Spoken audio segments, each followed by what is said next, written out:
July 1944. A dirt lane south of Saint-Jean-de-Daille, Normandy. A Sherman tank from the 743rd Tank Battalion sits 30 feet from a hedgerow, engine roaring, every hatch sealed shut. 40 feet to the left, a sergeant crouches in a drainage ditch, screaming. He can see the muzzle flash, second floor, stone farmhouse, left window. He is close enough to the tank to touch it. He might as well be on the moon. He pounds the hull with his fist. Nothing. He waves his arms. The turret does not move. Inside that steel box are 4 men, a 75-millimeter cannon, and 2 machine guns, and not one of them can hear a single word he is saying. This is the thing that killed more American tankers and infantrymen in Normandy than any Panther, any Lappenlappen, any Panzerfaust, not enemy armor, silence. Tanks could not hear the infantry. The infantry could not talk to the tanks, and in 2 weeks, one tired captain will fix it overnight with a piece of equipment that costs less than a pair of boots, uses technology from 1938, and fits inside a box the size of a loaf of bread. When German officers finally found it, welded to a captured Sherman, they opened it, traced the wire, and could not explain what they were looking at. This is the story of why the sergeant's name was Ray Kowalski. And before the war, he had wired houses in Detroit for a living. He knew current. He knew that a signal only travels where a wire lets it go. And lying in that ditch outside Saint-Jean-de-Daille, with the machine gun stitching the top of the bank an inch above his helmet, showering him with clods of black earth and shredded green, he understood with a terrible clarity that there was no wire between him and the tank. There was nothing 30 tons of steel, close enough to smell the exhaust, and he could not reach it. He watched a man try, a private from his own squad, 19 years old, decided the tank had to be told. He rose out of the ditch and ran the 20 yards to the Sherman with his head down and his hands empty. He climbed onto the engine deck, the hot metal burning through his knees, and he raised his fist to pound on the commander's hatch. The sniper in the farmhouse had been waiting for exactly that. The round took the boy through the neck, and he slid down the side of the hall and lay in the dirt beside the track, one boot still twitching, and the tank did not move. Because inside the tank, no one had heard a thing. Ray pressed his face into the mud and did not scream any. The mud smelled of cordite and manure and something sweeter underneath that he had learned not to name. He had learned the lesson the whole American Army was learning that summer. One dead man at a time. You could not talk to a tank, and a tank that could not be talked to was not a weapon. It was a blind, deaf animal that sometimes killed the wrong people. He lay there and he thought absurdly of a job he had done before the war. A house on Grand River Avenue where the owner could not understand why the lights in one room would not answer the switch in another. Because nobody ran the wire, Ray had told him, you have to run the wire. To understand how this happened, you have to understand what the American Army had built and how proud it was of the building. The United States had created something no other army on earth possessed. It was called the Separate Tank Battalion, not part of an armored division, not designed for deep thrusts and sweeping breakthroughs across open country. These battalions existed for one reason only. They were meant to be handed to infantry divisions and to fight beside the men who walked the 743rd, the 746th, dozens of them, 65 by the end of the war. More tanks than the armored divisions fielded. In the Army's own words, they were the infantry's armor. On paper, it was the most sophisticated idea any army had ever put down. An infantry division ran into a pillbox, a stone farmhouse, a hedgerow bristling with machine guns. It called forward a platoon of Shermans. The tanks blasted the position with high explosive while the riflemen worked around the flanks, steel and flesh, each one covering the other's weakness. The Germans built their panzer divisions around the tank, with infantry serving the armor. The British kept their tanks and their infantry in separate worlds. Only the Americans had built an entire structure of 65 battalions whose whole purpose was to serve the riflemen. And it did not work because of a flaw so simple, so stupid, so obvious in hindsight that when you hear it, you will wonder how a country that mass-produced 50,000 tanks could not solve it before the dying started. The tanks and the infantry could not talk to each other, could not. Their radios ran on entirely different systems. The infantry carried the SCR 300 and it used FM. The tank carried the SCR 508 and it used AM on a different set of frequencies entirely. They were as compatible as a telephone and a flashlight. You could park a tank and a rifle squad in the same field, give them the same objective, train them together for months. And the instant the shooting started and the hatches came down, they became two separate armies fighting two separate wars in the same 100 yards of Norman dirt. Before the shooting, it was almost bearable. The tank commander rode with his head and shoulders out of the turret. He could see, he could shout, he could point. A smart infantry officer walked beside the hull, and the two of them worked out a rough plan. You hit that hedgerow, we go through the gap, then the first round came in, the commander dropped inside, the hatch slammed, and from that second, the tank was deaf. The men tried everything. They banged on the hull with rifle butts, they threw rocks at the turret, they climbed onto the engine deck and hammered the commander's hatch, which meant standing on top of a 30-ton target in plain view of every German sniper in the parish. The boy from Ray's squad was not the first to die doing it, and he would not be the last. Another method was to run out in front of the tank, face the driver, and wave your arms until he saw you through a 4-inch vision slit and guessed what you wanted. This required standing in the open between American armor and German guns, on the hope that the driver happened to be looking through that exact window at that exact moment. Men died this way too. Not once in a while. Routinely, inside the tank, it was no better. The Continental engine behind the crew produced a wall of noise louder than a man could shout over 150 decibels of roar that turned every word to nothing. The commander wore a padded helmet wired to the intercom, and he could speak to his gunner and his driver and no one else on earth. 5 small vision slits and a single periscope. A metal box that stank of oil and sweat and hot brass, sealed against a world that was trying to burn it open. The men inside were not cowards. They were nearly as blind and nearly as helpless as the men outside, and they knew it. And there was nothing in the tank to fix it. And the hedgerow made all of it worse. The bocage of Normandy was not the gentle farm country the planners had imagined from their maps. Every field was a box, 60 to 100 yards across, walled on all 4 sides by banks of packed earth centuries old, topped with tangled hawthorn and elm, so dense a man could not see through it. A tank pushing into a field could see the far bank, and nothing else. The infantry, low in the ditches and the undergrowth, could see the things the tank could not. The Panzerfaust team crouched behind the bank. The anti-tank gun dug into the corner, the machine gun covering the gap. They could see the killers. They just could not tell the crew. So the pattern repeated field after field, day after day. The Sherman pushed through a gap. The infantry followed. German fire pinned the riflemen behind the bank they had just crossed. The tank rolled on alone into the open field. Tour traversing, hunting for a target it could not identify.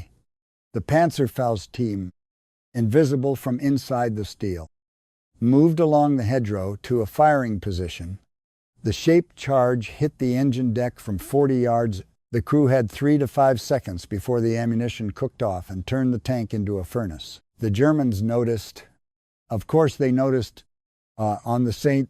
Le Front, General Lieutenant Richard Schimpf commanded the Dreerd Fallschirmjäger Division, and in those weeks he saw something in his young paratroopers that should have frightened the Americans more than it did.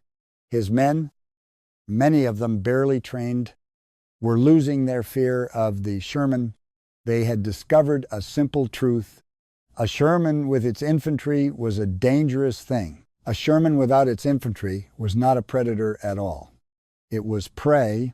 Isolate the tank. Let it grind forward blind. Walk a Panzerfaust team along the bank. Fire into the deck. By early July, the technique was killing Shermans faster than the beachhead could land. Replacements. Think about what that means. The most powerful weapon the Americans had brought to Normandy was being gutted, not by a better German tank, not by the dreaded 88, but by silence, by the plain fact that a 19-year-old in a ditch with a clear view of the enemy had no way on earth to point the tank's gun at the thing that was about to kill them both. The official army had known about the problem before D-Day. The official solution was the ANVRC-3, a radio built to be bolted inside the tank and tuned to the infantry's frequencies. It weighed 34 pounds. On paper, it was exactly the answer. In practice, almost none of them had reached Normandy by July. The few that had were unreliable, and they solved only half the problem anyway. An infantry officer with a matching radio could talk to the tank, but a rifleman in a ditch, the man who could actually see the muzzle flash, still could not. The knowledge lived at the bottom, where there was no radio, and the radio lived at the top, where there was no view. Ray Kowalski did not know any of the acronyms. He did not know about frequency bands or the ANVRC-3. He knew only what he had seen with his own eyes. He had watched a boy die reaching for a hatch, and he had lain in the mud 20 yards from a cannon that could have ended the whole thing in one shot. And he had not been able to say a single word to the men inside it. He was a man who had spent his life connecting things with wire, and the Army had handed him a war where nothing was connected to anything. What he did not know, lying in that ditch on a July morning, was that the answer was already close. Not in Washington, not in a laboratory in his own battalion's support area. A tired signal officer was about to be handed an order that would change the way the United States fought its wars, and he would fill it overnight with a handset from 1,938, a length of ordinary wire, and an empty box that had once held machine gun ammunition. But before that box appeared on the back of a single Sherman, more men would die the way the boy from Detroit had died, reaching, waving, screaming at steel, because the thing that was destroying American armor in the summer of 1944 was not a weapon the enemy had built. It was a silence the American army had built into itself, and it would take a man near the bottom of the chain to break it. The reports reached Lieutenant Colonel William Duncan sometime in the first week of July, 1944. And they did not read like the reports. A battalion commander wants to see Shermans lost not to Panthers, not to 88S, but to Panzerfaust teams that walked up to within 40 yards of a blind tank and put a shaped charge through the deck. Tanks firing in the wrong direction because the crew had heard the shooting and guessed. Infantrymen dead on the engine decks of his own vehicles, killed reaching for a hatch. A battalion built for one purpose, to fight beside the infantry, and it could not so much as speak to the men. It was meant to protect. Duncan was not a signals man, but he had one, and he sent for him. The officer who came to the command post was a captain named Edward Miller, the battalion operations officer, and before the war he had been a signal soldier. He understood wires and frequencies and handsets the way a mechanic understands an engine. He knew what a current was and where it wanted to go. Duncan's order to him was as short as an order can be. fix this. Tonight, what Miller did with that night is the reason you are hearing this story. And the remarkable thing, the thing that would later leave trained German officers standing in a field with no words for what they were looking at, is that he did not invent anything at all. He did not need to. Everything he needed already existed. It had existed since 1938. It was lying in supply dumps across the beachhead by the thousands, and no one had thought to put it where it belonged. The tool was the EE 8-field telephone. It was not a complicated thing. The Army had been using it for 6 years. It was a black handset joined to a hand-crank magneto ringer and a simple transmitter packed into a canvas bag or a leather case. Every infantry company in the United States Army carried them. They weighed about 8 pounds. They needed no batteries to carry a voice because the current that drove the signal was generated by the act of speaking into the microphone itself. By the standards of 1944, they were ancient, and that was exactly why they worked. There was almost nothing in them to break. Miller took one of these telephones. He stripped it out of its case. He wired the handset into the tank's own intercom system, the same system the commander already used to talk to his driver and his gunner. He found an empty box that had held .30 caliber machine gun ammunition, and he set the telephone inside it, and he bolted the box to the rear of a Sherman low on the hull below the engine deck. He ran the wire in through a small hole. That was the whole of it. A handset, a wire, a box, and it changed everything because of what it now allowed any infantryman on earth, any private, any tired, frightened man with 2 work could walk up to the back of that tank, open the box, lift the handset, and speak directly into the ear of the tank commander. No radio, no frequency to match, no 34-pound set that did not exist. Anyway, a telephone and a wire, and the single most important connection missing from the American way of war, suddenly made. In the morning, Miller showed it to Duncan. Duncan did not send it up the chain as a suggestion to be studied. He sent his intelligence officer, Captain Spears, straight to the headquarters of the 30th Infantry Division with the prototype in his hands and a written proposal. Spears came back grinning. The 30th had taken one look and loved it. They pushed the idea up to 5th Corps, and within days, ordnance teams across the Normandy beachhead were pulling EE-8S out of the supply dumps and welding ammunition boxes to the backs of Shermans, not because Washington had ordered it, because men who saw it understood it in 30 seconds and wanted one. Now hold that picture in your mind. A telephone in an ammo box wired to an intercom, because you need to see what it looked like the first time it worked in anger. Picture a hedgerow field south of St. Lo. A platoon of Shermans from the 743rd pushes through a gap. Infantry from the 30th moves close behind. Spread low in the ditches. Eyes on the tree line. German machine gun fire opens up from the right. The infantry hits the dirt. The lead Sherman stops. Turret traversing left, the wrong way, because the crew heard the fire and guessed wrong the way they always had. And then a sergeant, and no one wrote down his name, sprints to the back of the tank. He opens the box. He lifts the handset. He says 6 words. Machine gun, right side, tree line.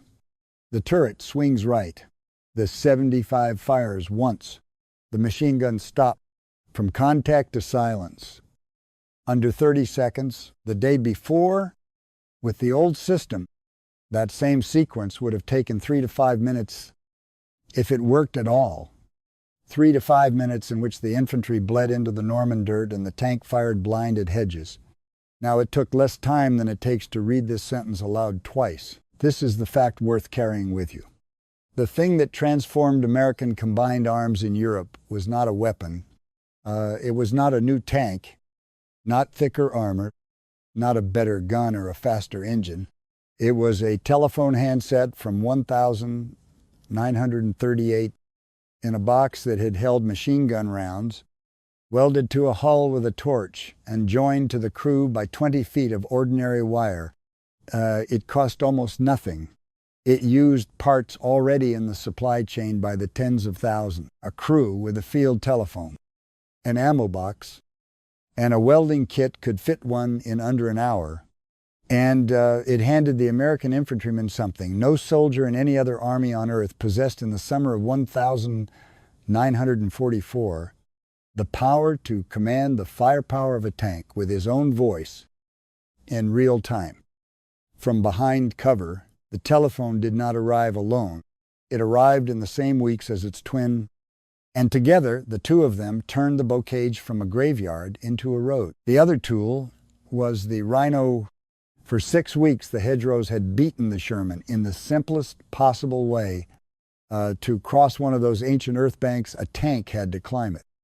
And climbing it, lifted the nose into the air, and a sergeant named Curtis Cullen of the 102nd Cavalry Reconnaissance Squadron worked the problem in a field shop.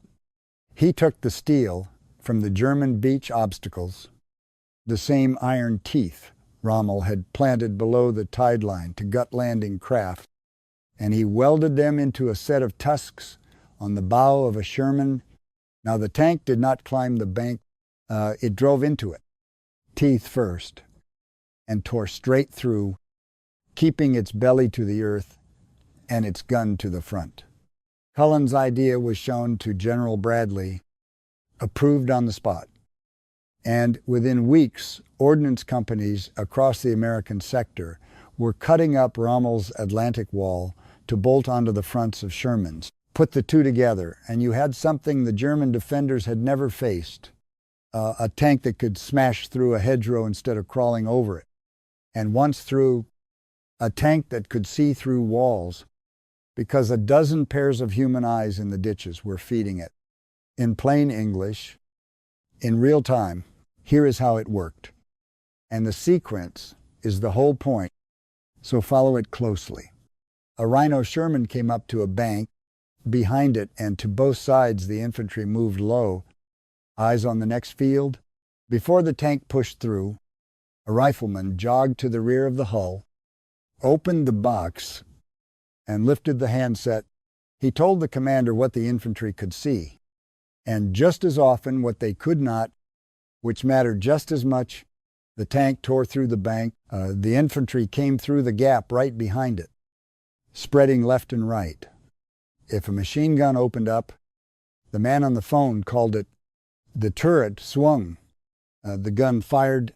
If a Panzerfaust team was spotted sliding along the far hedgerow, the phone rang before they reached a firing position, and the coaxial machine gun cut them down at 100 yards instead of 40. Each field took minutes instead of hours. Each field cost fewer men, and each field left the German defenders facing a problem they had never trained to solve, because on the other side of that bank, the men in field gray could feel the change before they could name it. Through late June, Schimpf's paratroopers had learned to hunt Shermans with a hunter's confidence. Cut the tank off from its infantry, let it grind forward into the open, walk the Panzerfaust team along the bank, fire into the deck. By early July, it was killing tanks faster than they could be landed. And then, by the end of July, it simply stopped working. The tanks were no longer grinding forward blind. They paused at the hedgerow. They fired at positions that should have been invisible from inside a turret.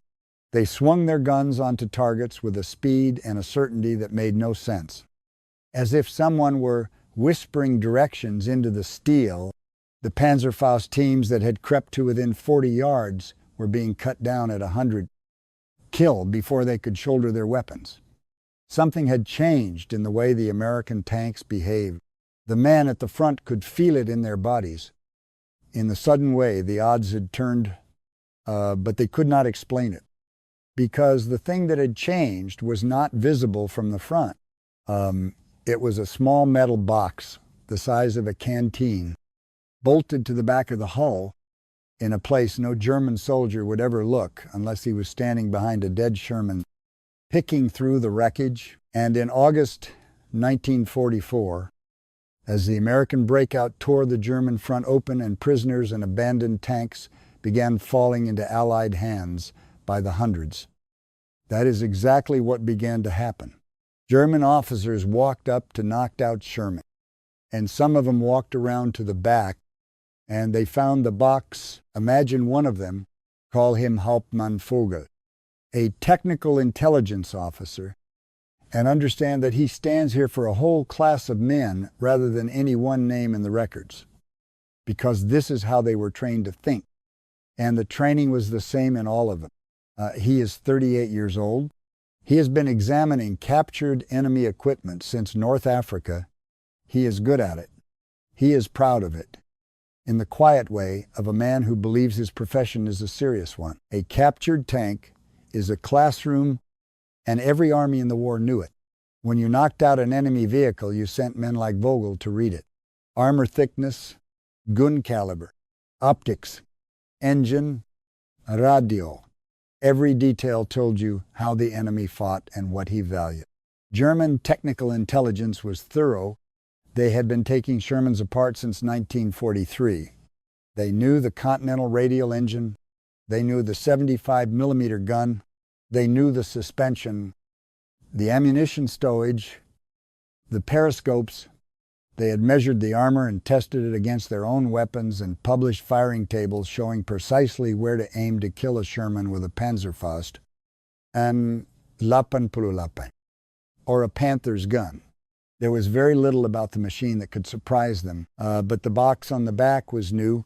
It had appeared sometime in mid-1944, first on Shermans in Normandy, then on more and more of them across the American front. A rectangular metal container about the size of a .30 caliber ammunition because that is exactly what it was. Welded to the right rear of the hull below the engine deck.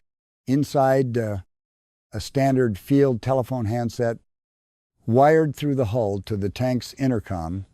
No encryption, no frequency select, no complexity of any kind. Vogel understood at once what it was. A telephone. He could trace the wire with a finger. He could see where it joined the intercom. The mechanical function of the thing was obvious to a child. What was not obvious, what filled his report with a confusion that comes through the dry language even now, was why it existed, why anyone had built it. Look at it from where he stood. He was trained in a certain idea of what a tank was. A tank was a weapons platform commanded by a trained specialist, the Panzer commander, a man who had spent months learning to read ground from a turret, to pick targets through good optics, to work with his platoon leader by radio. His decisions came from training, from doctrine, from the tactical picture, as it reached him through the chain of command. And someone had welded a telephone to the back of this machine so that any soldier who happened to be standing behind it, any rifleman, any private, any man with two working hands, could pick up the handset and tell the commander what to do. In the framework Vogel had been given, this was not merely strange, it was incoherent. It was as if someone had bolted a second steering wheel to the outside of a locomotive so that a man standing beside the tracks could steer the train. The machine already had a commander. The commander already had a chain of command above him and a doctrine behind him. Why would you reach past both of them and hand a share of control to the lowest ranking man on the field? The answer was one that no German manual contained, that no German staff college taught, and that no officer raised in the Prussian tradition of command could reach by logic alone. The answer was this: because he can see what the commander cannot. That single sentence is the whole distance between the two armies. To understand why it was such a chasm, you have to understand what the word tank had come to mean in the German army, because it did not mean what it meant to the Americans. In October 1935, the Wehrmacht stood up its first 3 Panzer divisions. One of the architects of the idea was an officer named Heinz Guderian, and he had spent a decade arguing against hard resistance from his own general staff that the tank was not a support weapon. It was the weapon, everything else, the infantry, the artillery, the engineers, the signals existed to serve the tank's mission.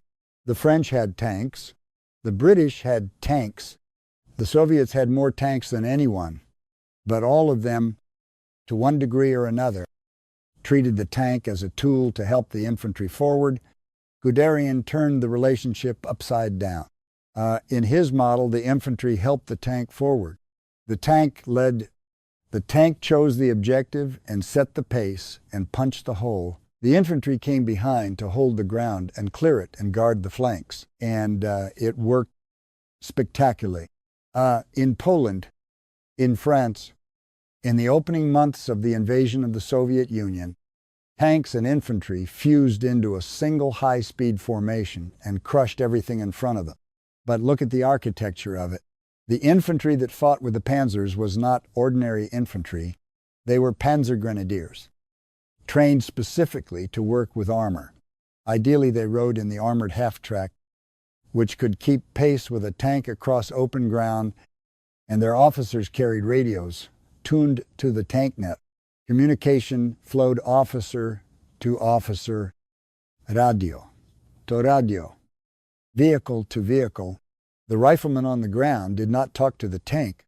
His lieutenant talked to the tank platoon's lieutenant, and both of them answered to the commander, directing the whole formation like a conductor over an orchestra. It was elegant. It was disciplined, and buried inside, it was a flaw so deep in its own logic that no one ever saw it. Here is the flaw, and it is the hinge of the entire story. Only about 1 in 4 Panzer Grenadier battalions in a Panzer division actually rode in those armored half-track. The rest rode in trucks, and trucks cannot follow a tank across a cratered field or through a hedgerow or into a firefight. The moment the ground turned rough or the shooting started, the truck-borne grenadiers climbed down and became ordinary infantry, walking, crawling, fighting on foot, and on foot they had no radio to the tanks and no telephone on the hull and no way at all to speak to the armor ahead of them. And that was the elite, that was the tip of the spear. By 1944, the Wehrmacht fielded roughly 300 divisions, and fewer than 30 of them were Panzer, or Panzer Grenadier. The other 270 were infantry. They marched on foot. Their supplies moved by horse. When those divisions got tank support, and in Normandy they often did, because the Panzer divisions were parceled out in bits and pieces to plug holes, the tanks arrived as strangers. A company of Panthers attached to an infantry regiment for 2 days, no shared training, no shared radio net, no shared language of cooperation. The Panther commander decided what to shoot. The infantry adapted around him.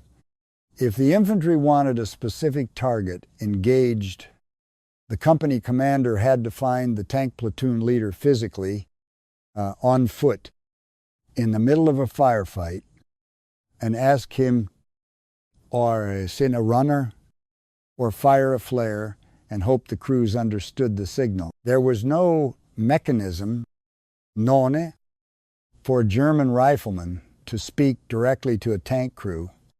The thought had simply never occurred to anyone, and not because they were stupid. In their model of war, communication flowed downward.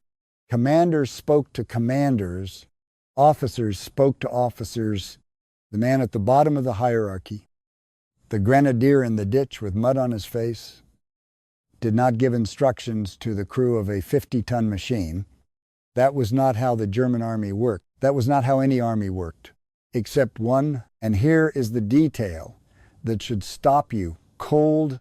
The Americans were not the only ones who found the answer. On the other side of the world, in the same weeks that Miller was wiring his first handset into a Sherman in Normandy, Marine tankers on Saipan were doing the same thing. They were cutting phone boxes out of armor plate and welding them to the rears of their own tanks. So the Marine riflemen crawling behind them in the cane fields and the coral could talk to the crews 2 oceans apart. 2 branches of the American military, 2 completely different enemies, and 2 completely different kinds of ground. And both of them reached for the same tool at the same moment. Nobody in Washington coordinated it. Nobody had to. The men on the ground saw the same problem and solved it the same way. Because the thing that produced the solution was not a piece of technology, it was a habit of mind, and it was the one thing in this whole war that the German army, for all its brilliance, could not simply take apart on a workbench, measure, and copy, because to copy the telephone, Vogel would have had to copy the country that built it. And that was the one thing his report could never recommend. On the 25th of July, 1944, the ground south of St. Lo came apart. Operation Cobra opened with the largest carpet bombing in the history of war to that point. More than 1,500 heavy bombers dropped their loads onto a rectangle of Norman farmland, 3.5 miles wide and 1 mile deep. The earth heaved. Whole hedgerows that had stood for 600 years vanished into smoke. And in one of the cruelest accidents of the entire campaign, some of the bombs fell short into the American lines, into the positions of the 30th Infantry Division. The blast killed Lieutenant General Leslie McNair, the highest-ranking American soldier to die in the European theater. He was killed by his own bombers in the lines of the very division that was, at that same hour, fielding the first Shermans with telephone boxes welded to their hulls. When the smoke cleared and the infantry moved forward, something was different. Not only the craters and the shattered German positions, something in the way the Americans fought. The tankers of the 743rd rolled into the bocage that morning with 2 tools they had not owned 6 weeks earlier. The rhino on the bow to smash through the banks, and the telephone on the stern to let the infantry aim the gun. And together, for the first time, they were not a tank. And some infantry, they were a system, field after field. The sequence held. The rhino tore through the bank. The rifleman on the phone called the danger before the tank was fully through it. The turret answered. The Panzerfaust teams that had ruled the hedgerows in June died in the hedgerows in July, cut down before they could shoulder their weapons. The breakout that had been measured in yards for 7 weeks began suddenly to be measured in miles. Cobra did not succeed because of the telephone alone. It succeeded because of air power and artillery and the sheer weight of American production. But at the sharp end, in the fields where men actually killed and died, the little box on the back of the Sherman was one of the reasons the machine finally worked the way it had always been meant to. And somewhere in the wreckage, the breakout left behind, the Germans went on finding the boxes and went on failing to explain them. By August, the confusion had reached the intelligence officers for good. A man like Vogel could measure the handset, trace the wire, diagram the connection to the intercom, and write it all down with perfect accuracy, and still not be able to answer the only question that mattered: why an army would reach past its own trained commander and hand a private the power to direct a cannon. In the end, the explanation that was missing from his manuals was not technical at all. It was this: the American army had come to believe, without ever writing it into doctrine, that in the bocage and the jungle and the rubble of a ruined town, the man with the best view of the battle was very often not the man with the highest rank. He was the man closest to the enemy. He was the sergeant in the ditch who had seen the muzzle flash. He was the private at the back of the tank, standing in the open with rounds snapping past his ear, who knew exactly where the fire was coming from because it was aimed at him. The telephone was, that belief, made of metal. It said, "We trust that man We trust him enough to give him a direct line to a 30-ton gun platform. We trust him enough to skip every layer of rank between a rifleman and a tank commander. We trust him enough to let him say 6 words and have the turret move before anyone confirms them from above. No army on earth had ever formalized that much trust at the bottom of its hierarchy, and no German officer standing behind a captured Sherman had the vocabulary to describe what he was seeing. He was not looking at a telephone. He was looking at a doctrine. He was looking at a country that had decided, without debate and without a manual, that the man closest to the problem was the man most qualified to solve it. To copy the box, the Wehrmacht would have had to unlearn the thing that held it together. The vertical order of rank that ran from the field marshal down to the grenadier and never, ever ran back up. It could build the box in an afternoon. It could not build the trust in a generation. The men who carried that box did not stop in Normandy. The 743rd stayed with the 30th Infantry Division for the rest of the war. From the hedgerows through the breakout, through the Battle of Mortain and August, where the 30th held the shoulder against a desperate German armored counterattack meant to cut off Patton, and held it so ferociously that the Germans gave them a name no other American division earned. They called them Roosevelt's SS. Through Belgium in September, through the Siegfried Line in the autumn, through the frozen hell of the Ardennes in December, where the 743rd fought elements of the 1st SS Panzer Division near Malmedy and Stavelot and La Glisse. In a cold that froze the oil in the guns, through the crossing of the Ruhr in February, across the Rhine, and on the 13th of April, 1945, to a rail, sighting outside a small German town called Farsleben. A sergeant in a light tank saw the train first.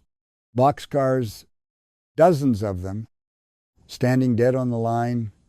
The doors began to open, and out of them came people, if the words still fit, skeletal, hollow-eyed, wrapped in striped rags.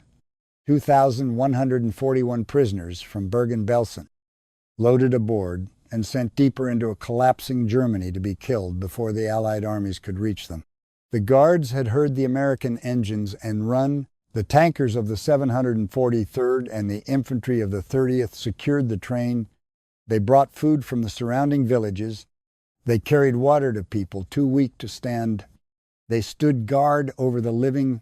4 days later, the battalion reached the Elbe, its final stop line, and for these men, the war in Europe was over. The 743rd lost 96 Shermans in that war. 141 men killed, 22 missing, 316 wounded, nearly 500 casualties, roughly the full strength of the battalion. They burned through their own number and kept fighting. And Captain Edward Miller, the signal officer who built the first infantry telephone in a single night, survived it. He did not write a memoir. He did not sit for interviews. He came home to the United States and lived quietly the way most of them did. His name is not in the official unit history for what he did. It was kept by his family, and decades later, a son-in-law posted the story on a website devoted to the Sherman tank, and that is very nearly the only reason we can say his name at all. The telephone he built did not stay a field improvisation for long. By late 1944, the Army was standardizing the infantry phone as a factory fitting on new Shermans. After the war, it stayed. The Pershing carried it, the Patton tanks carried it, the M48 and the M60 carried it. For 40 years, the box on the back was as much a part of an American tank as its gun or its tracks. And a whole generation of soldiers grew up assuming it had always been there. Then in 1980, the M1 Abrams entered service without one. The designers had decided the phone was obsolete. The infantry could talk to the tank by radio now, and for 26 years, American tankers and infantrymen fought without it, until 2006, in the streets of Baghdad and Ramadi, The Army rediscovered the exact problem Captain Miller had solved in a Norman hedge.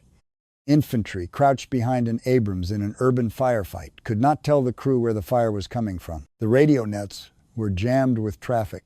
The encryption added just enough delay to get men killed, and the turbine engine was so loud that shouting was useless.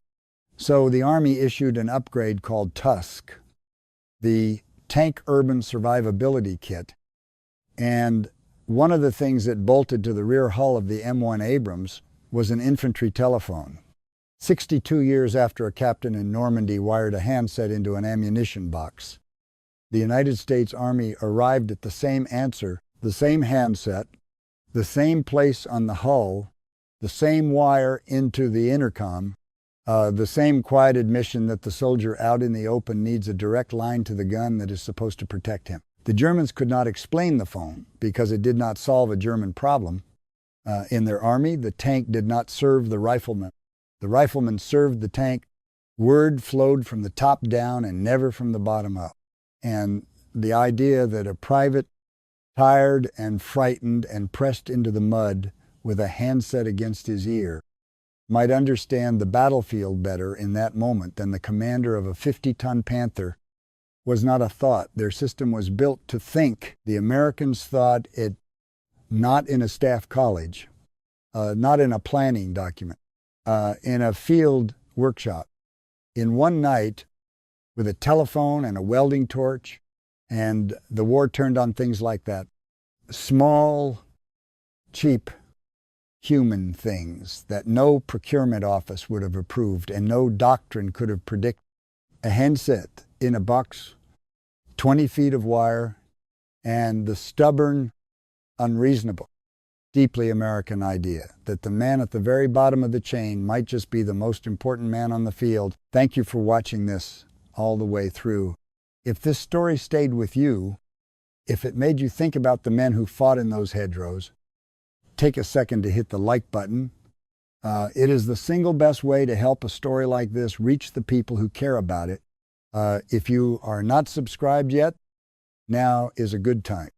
And if someone in your own family served in the Second World War, a father, a grandfather, a great uncle, tell me about them in the comments. Their stories deserve to be heard. I will see you in the next one.